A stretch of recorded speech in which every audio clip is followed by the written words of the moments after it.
Today we are going to start the new chapter in first year physics under the heading of physical optics. Physical optics आपके पास एक नया chapter है physics में और इसका नाम आपके पास है चैप्टर नंबर 13। ठीक है, सवाल ये उठता है कि ये क्या है। तो याद रखिएगा, सबसे पहले इसमें एक चीज आती है, इसका नाम आपके पास है ऑप्टिक्स।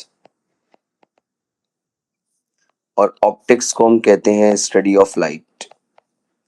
लाइट की स्टडी करना वो आपके पास कहलाती है ऑप्टिक्स। ठीक है, अब अगला सवाल ये आता है कि भाई ये लाइट आपके पास क्या है।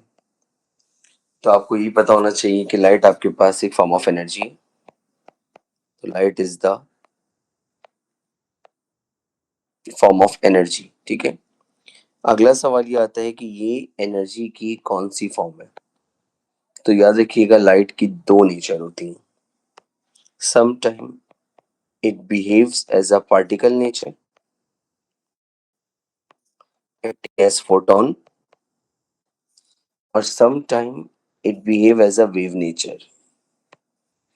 कभी light as a particle nature के तौर पे काम करेगी और कभी light as a wave nature के तौर पे काम करेगी। कभी लाइट आपको पार्टिकल नेचर देगी, कभी लाइट आपको वेव नेचर देगी, लेकिन ये दोनों नेचर एक साथ एग्जिबिट नहीं हो सकते। मतलब जिस वक्त लाइट एज अ पार्टिकल काम करेगी तो उस वक्त वेव नेचर ने देगी, और जिस वक्त light as a wave nature काम करेगी उस वक्त पार्टिकल नेचर ने देगी। तो याद रखिएगा, ये आपके पास डिस्क्राइब करता है लाइट का डुअल नेचर। ठीक है, अब ये तो हमने बात कर ली कि लाइट डुअल नेचर रखती है। अब जो इसमें अगली चीज आती है भाई, वो हमारे पास क्या आती है, सुनिएगा उसको।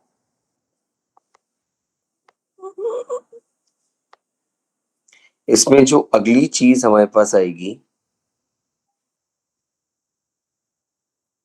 वो ये आएगी कि लाइट का वेव नेचर कौन सपोर्ट करता है। याद रखिएगा, लाइट का वेव नेचर तीन चीजें सपोर्ट करती हैं। एक सपोर्ट करता है इंटरफेरेंस, एक सपोर्ट करता है डायफ्रैक्शन, और एक सपोर्ट करता है पोलराइजेशन। ये लाइट का वेव नेचर सपोर्ट करती है। ठीक है, जबकि लाइट का पार्टिकल नेचर, लाइट का पार्टिकल नेचर सपोर्ट करते हैं Compton's effect, photoelectric effect. Photoelectric effect और कॉम्पटन्स इफेक्ट ये दोनों सपोर्ट करते हैं लाइट का पार्टिकल नेचर। ठीक है, तो आपको इस बात को अपने ध्यान में रखना है कि भाई वेव नेचर और पार्टिकल नेचर जो है वो आपके पास कौन कौन सपोर्ट करता है। तो इंटरफेरेंस, डायफ्रैक्शन और पोलराइजेशन ये वेव की प्रॉपर्टी है। और अगर इंटरफेरेंस, डायफ्रैक्शन और पोलराइजेशन वेव की प्रॉपर्टी है तो ये लाइट करती है। लाइट इंटरफेयर भी करती है, लाइट डायफ्रैक्शन भी करती है, लाइट पोलराइजेशन भी करती है। इसका मतलब वेव नेचर सपोर्ट करती है। और याद रखिएगा, लाइट आपके पास पार्टिकल नीचे भी सपोर्ट करती है, जो हम सेकेंड में पढ़ेंगे दोनों प्रोसेस, जिसका नाम है कॉम्पटेंस इफेक्ट और फोटोइलेक्ट्रिक इफेक्ट। फिलहाल भी मैंने आपको क्यों बताया, मैंने इसलिए बताया क्योंकि एमसीक्यूज का पार्ट बनते हैं कि लाइट का वेव नेचर कौन सपोर्ट करता है और लाइट का पार्टिकल नेचर कौन सपोर्ट करता है। ठीक है, अब बात करते हैं हम अपनी आगे। अब जो आपके पास इसमें अगली चीज आती है वो ये आती है कि ये हमने देखा कि भाई लाइट का एक वाइव नेचर है, फिर लाइट का हमने देखा कि भाई एक पार्टिकल नेचर है। इन चीज़ों को हमने प्रॉपरली ऑब्जर्व किया। अब आपके पास जो एक चीज़ आती है उसका नाम आपके पास है थ्योरीज ऑफ लाइट। सबसे पहली थ्योरी हमारे पास जो लाइट की थी उसका नाम था Newton's कर्पस्क्यूलर theory of light.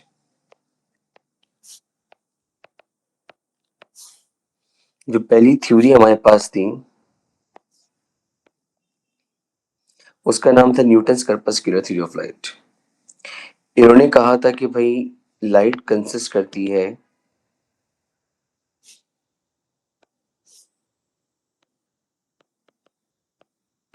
Minute particles पे। Light consist of minute particles. Light consist करती है बहुत छोटे छोटे पार्टिकल्स पे, और वो माइन्यूट पार्टिकल्स कहलाते हैं corpuscles. These minute particle are called corpuscles. ये सारे कर्पसल्स ऐसे होते हैं जो ट्रेवल करते हैं in a straight line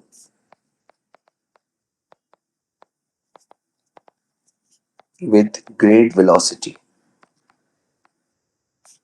These corpuscles travel in a straight line with great velocity. तो इन्होंने बेसिकली सपोर्ट किया था लाइट का पार्टिकल नेचर, कि light has a particle nature. तो उन्होंने कहा था कि आपके पास लाइट एक पार्टिकल नेचर रखती है, और अगर लाइट एक पार्टिकल नेचर रखती है तो याद रखिएगा, इन्होंने कहा था कि लाइट आपके पास जो है वो बेसिकली ट्रेवल करती है in form of what, corpuscles. ठीक है।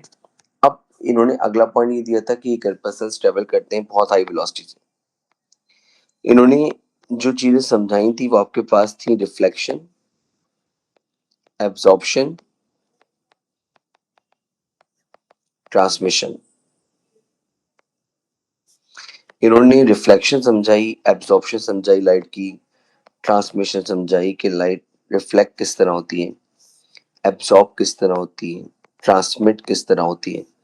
लेकिन एक प्रोसेस में इन्होंने प्रॉब्लम कर दी, और वो प्रॉब्लम आपके पास इन्होंने जिस प्रोसेस में करी वो था रिफ्रैक्शन। इन्होंने कहा कि लाइट की स्पीड जो है वो डेंसर मीडियम में ज़्यादा है और रेयर मीडियम में कम है। इन्होंने कहा कि लाइट की स्पीड डेंसर मीडियम में ज़्यादा होती है और रेयर मीडियम में कम होती है। इनके मुताबिक लाइट की स्पीड डेंसर में ज़्यादा है और रेयर में कम है। इन्होंने अजम्पशन करी थी अपनी मर्जी से। ठीक है। और ये इनकी अजम्पशन साबित हुई रॉन्ग। कुछ टाइम के बाद एक साइंटिस्ट आए जिनका नाम था फोकॉल्ट। फोकॉल्ट। कुछ टाइम के बाद एक साइंटिस्ट आए जिनका नाम था फोकॉल्ट। फोकॉल्ट ने ये प्रूफ किया कि लाइट की स्पीड रेयर मीडियम में ज़्यादा होती है और डेंसर मीडियम में कम। लेकिन याद रखिएगा, न्यूटन अपने ज़माने की एक टावरिंग पर्सनैलिटी था, और अगर न्यूटन अपने ज़माने की एक टावरिंग पर्सनैलिटी था तो कोई भी इंसान ऐसा नहीं था जो उसकी थ्योरी को जज कर सके कि भाई ये कोई गलत थ्योरी दे सकता है। तो इसी ने आपके पास जो न्यूटन है, उनकी थ्योरी को 100 साल तक एक्सेप्ट किया गया था। उसके बाद फुकॉल्ट आए थे काफ़ी टाइम के बाद, जिन्होंने हमें बताया कि लाइट की स्पीड रेयर मीडियम में ज़्यादा होती है और डेंसर मीडियम में कम होती है। ठीक है। ये हमारे पास पहली थ्योरी थी जिसका नाम था हमारे पास Huygens wave, sorry, Newton's corpuscular theory. अब जो हमारे पास अगली थ्योरी आएगी उसका नाम है Huygens wave theory.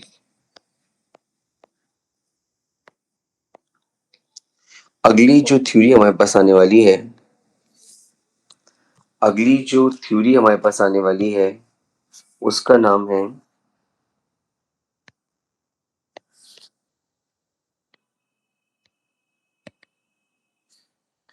Huygens wave theory.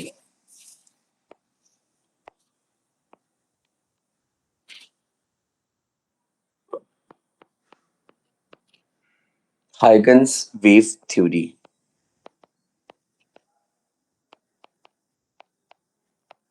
और हाइगन्स वेव थ्योरी के मुताबिक light consist in a form of wave.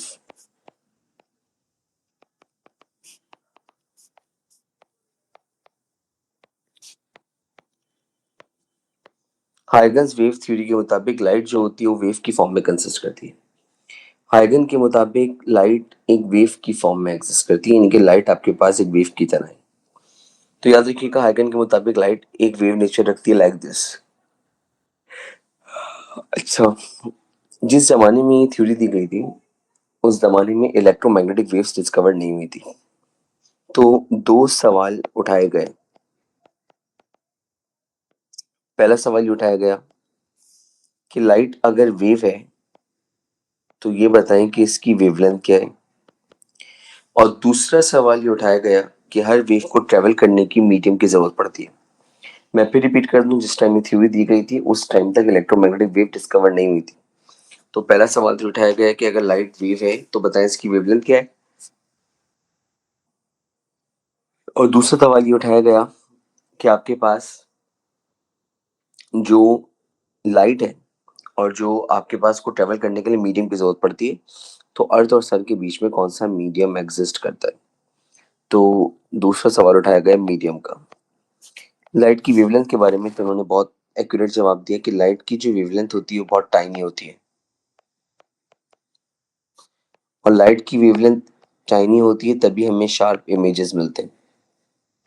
ये बिल्कुल सही बात है। Light has a very very very small wavelength. जितनी छोटी वेवलेंथ होगी याद रखिएगा इमेज उतना फोकस्ड और उतना शार्प मिलेगा। जबकि इन्होंने कहा कि अर्थ और सन के बीच में एक मीडियम एग्जिस्ट करता है जिसका नाम है ईथर।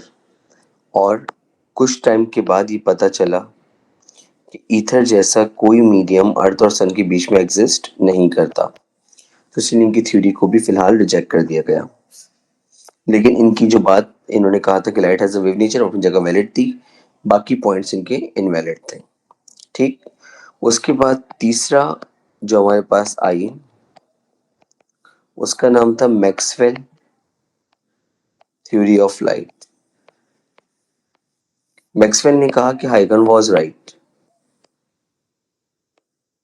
मैक्सवेल ने पहला जुमला ये कहा कि Huygens was right.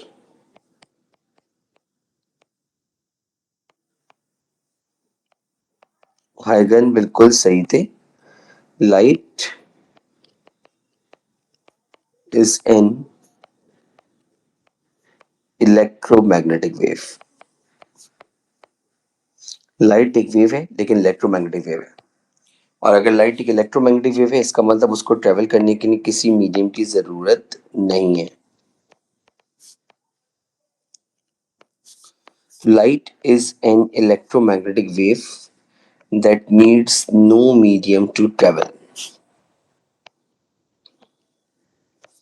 Light is an electromagnetic wave जिसको ट्रेवल करने के लिए किसी मीडियम की जरूरत नहीं है। तो मैक्सवेल ने थ्योरी दी कि आपके पास लाइट एक इलेक्ट्रोमैग्नेटिक वेव है जिसको ट्रेवल करने के लिए किसी मीडियम की जरूरत नहीं पड़ती। फिर चौथी हमारे पास जो आई उसका नाम था क्वांटम थ्योरी ऑफ लाइट। अब ये क्वांटम थ्योरी ऑफ लाइट का इसको सुनिएगा। क्वांटम थ्योरी ऑफ लाइट ये कहती है कि light consist of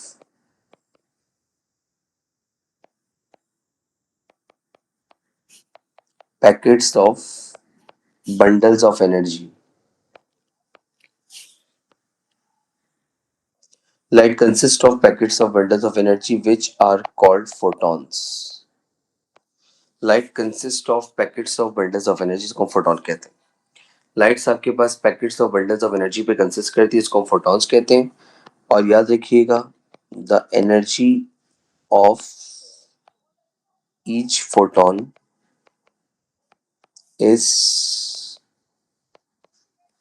directly proportional to the frequency of light. The energy of each photon is directly proportional to the frequency of light. हर photon की जो एनर्जी है वो आपके पास फ्रीक्वेंसी ऑफ लाइट के डायरेक्टली प्रोपोर्शनल होती है। यानी कि energy is directly proportional to frequency. जितनी ज्यादा लाइट की फ्रीक्वेंसी होगी उसके अंदर एनर्जी भी उतनी ज्यादा होगी। तो ई प्रोपोर्शनल टू म्यू। ये प्रोपोर्शनलिटी हटेगी कांस्टेंट आएगा। कांस्टेंट आ जाएगा आपके पास एच। म्यू फ्रीक्वेंसी को रिप्रेजेंट करता है जिसका यूनिट होता है हर्ट्ज। और ये एच होता है प्लैंक्स कांस्टेंट जिसकी वैल्यू होती है 6.625 एक्सपोनेंट -34 जूल सेकेंड। इन्होंने कहा कि लाइट जो है वो कंसिस्ट करती है पैकेट्स और बंडल्स ऑफ एनर्जी जो फोटॉन्स कहलाते हैं। यानी कि लाइट आपके पास जिस तरीके से आप कह लें कि टॉफी होती है वो रैपर में बंद होती है, उस तरह आपके पास फोटोन एक बेसिकली एनर्जी पैकेट है जिसके अंदर एनर्जी बंद होती है। और ये कोई आम एनर्जी नहीं रखता, ये बहुत खास एनर्जी रखता है। इसकी एनर्जी बहुत ज्यादा होती है। और इस फोटोन की जो एनर्जी होती है वो आपके पास फ्रीक्वेंसी ऑफ लाइट के डायरेक्टली प्रोपोर्शनल होती है। यानी कि E proportional to mu, mu का मतलब है फ्रीक्वेंसी, और आपके पास प्रोपोर्शनलिटी घटी तो कांस्टेंट आता है एच म्यू, तो आपके पास ये बन जाती है is equal to h mu. ये थ्योरी ने फिर हमें बाद में एक बात बोली कि फोटोन जो है वो ऐसी चीज है जो आपके पास डुअल नेचर रखता है, मतलब ये आपके पास एज अ पार्टिकल नेचर के तौर पे भी काम करेगा और एज अ वेव नेचर के तौर पे भी काम करेगा। ठीक है भाई, तो हमने देखा कि फोटोन आपके पास एज अ पार्टिकल के तौर पे भी काम करता है और फोटोन आपके पास एज अ वेव के तौर पे भी काम करेगा। अब बात करते हैं आगे।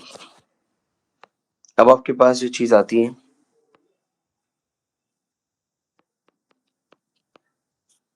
उसका नाम है वेव फ्रंट। वेव फ्रंट हमारे पास क्या होता है?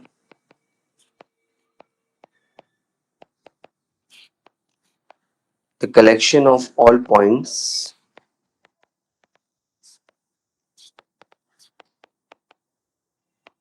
which are in phase is called wavefront। वो सारे पॉइंट्स जो इन फेज होते हैं उसको हम कहते हैं वेव फ्रंट।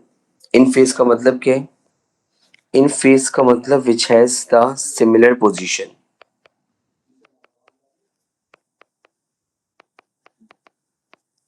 इन फेज का मतलब होता है which has the similar position.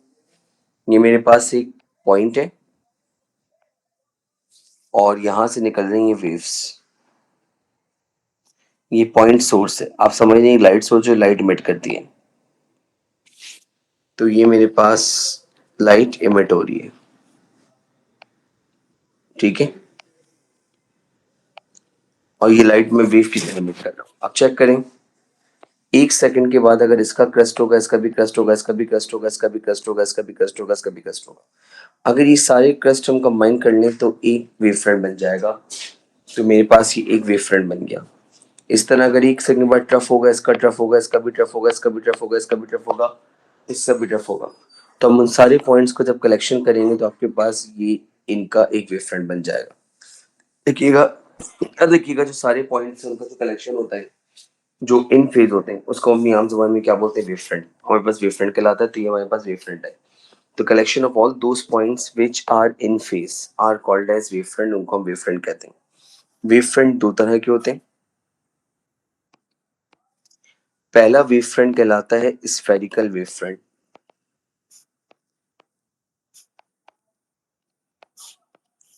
Spherical wave front क्या है? स्फेरिकल वेव फ्रंट एक ऐसा वेव फ्रंट है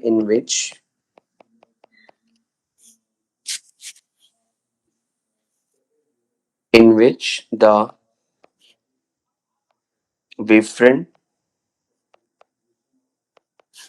is spherical in shape।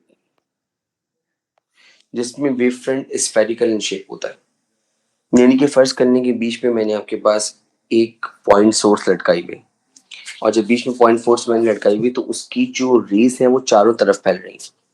अब वो चारों तरफ जब रेस फैलेंगी तो याद रखिएगा वो एक स्फेरिकल शेप देंगी हर तरफ।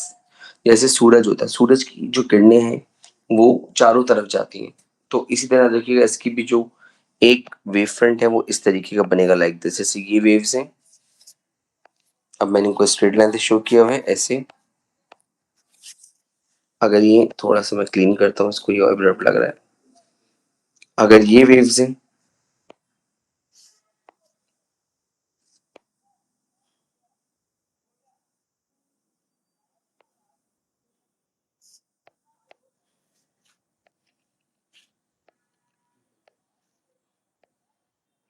ठीक है, अगर ये वेव्स हैं तो याद रखिएगा इसके ऊपर जब हम ऐसे सर्कल ड्रॉ करेंगे यूं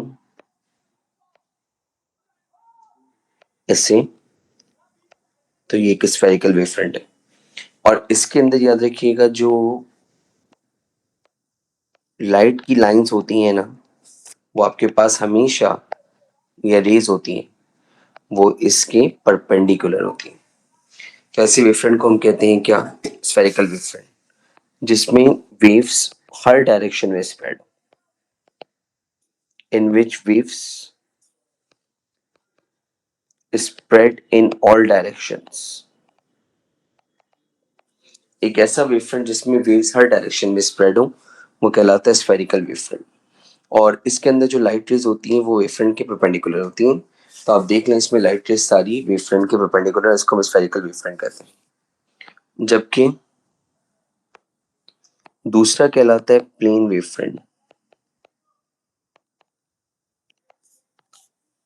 प्लेन वेवफ्रंट क्या होता है? प्लेन वेवफ्रंट एक ऐसा वेवफ्रंट होता है जो स्फेरिकल वेवफ्रंट का एक पोर्शन होता है।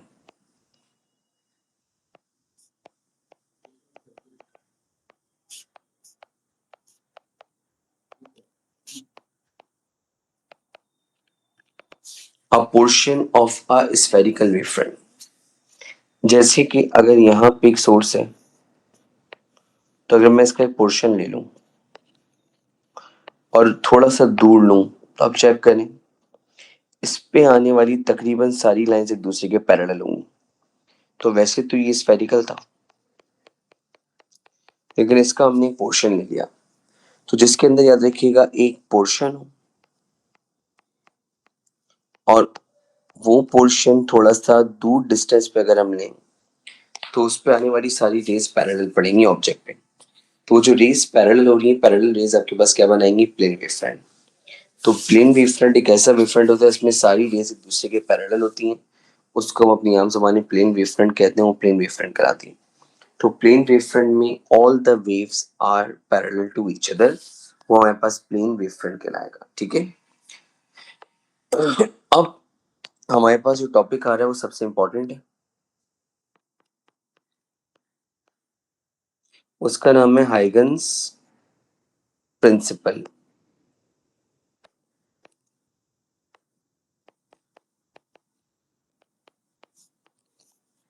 हाइगन्स प्रिंसिपल क्या कहता है सुनिएगा। हाइगन्स प्रिंसिपल ये कहता है कि every point on a wave will produce its own wave.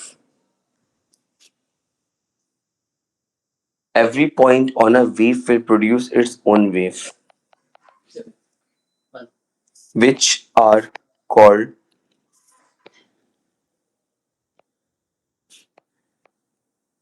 secondary wavelets. Every point on a wave will produce its own wave, which are called secondary wavelets, जिनको हम secondary wavelets कहते हैं। तो wave के हर पॉइंट के ऊपर याद रखिएगा एक अपनी वेव जनरेट होगी, इसको हम सेकेंडरी वेवलेट्स कहते हैं। दूसरा point, the direction of new wave front, the direction of new wavefront will be obtained by drawing a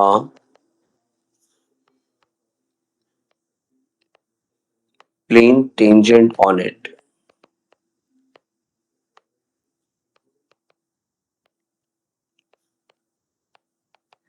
By drawing a plane tangent on it. Huygens principle में क्या हो रहा है? Every point on a wave will produce its own wave, which are called secondary wavelets. Check करें, इसको बताता हूँ आपको। फर्ज करने की एक लाइट की सोर्स है। अब फर्ज करने की ये इसके ऊपर एक पॉइंट है, दूसरा, ये तीसरा, ये चौथा, बहुत सारे होंगे, मैंने कुछ ही बनाए। अब ये सब अपनी वेव बनाएंगे। Got it? इस तरह। फिर इनके ऊपर हम बनाएंगे छोटे छोटे टेंजेंट्स, ऐसे। ये जो मैंने आपके पास बनाए थे इसको हम बोलते हैं सेकेंडरी वेवलेट्स। अब मुझे निकालने में आगे किस तरह पड़ेगा, इसके ऊपर हम छोटे छोटे टेंजेंट बना दिए। छोटे छोटे टेंजेंट्स बनाने के बाद हम इन सारे टेंजेंट्स को मर्ज कर देंगे। तो मर्ज करने के बाद हमें एक और वेवफ्रंट मिल जाएगा। अब इस तरह इसका हर पॉइंट एक अपनी वेव निकालेगा, और जब इसका हर पॉइंट अपनी वेव निकालेगा तो यहाँ से ये अब अपनी एक वेव जनरेट करेगा। फिर यहाँ टेंजेंट बनाएंगे तो इस तरह ही वेव आगे बढ़ती रहेगी। This is called Huygens principle. Huygens principle ये कहता है कि every point on a wave will produce its own wave, wave के ऊपर जो हर अपना पॉइंट होगा वो अपनी वेव निकालेगा, इसको हम सेकेंडरी वेवलेट्स कहेंगे। और नई वेव की डायरेक्शन हमें उस वक्त मिलेगी जब हम उसके ऊपर एक प्लेन टेंजेंट बना देंगे, that is called what, Huygens principle. तो ये बेसिक थ्योरी थी जो आपको ये याद रखनी है इसके अंदर, जिसमें हमने लाइट के बारे में बेसिक स्ट्रक्चर्स जो है वो थ्योरीज और वेवफ्रंट के बारे में डिस्क्रिप्शन करी।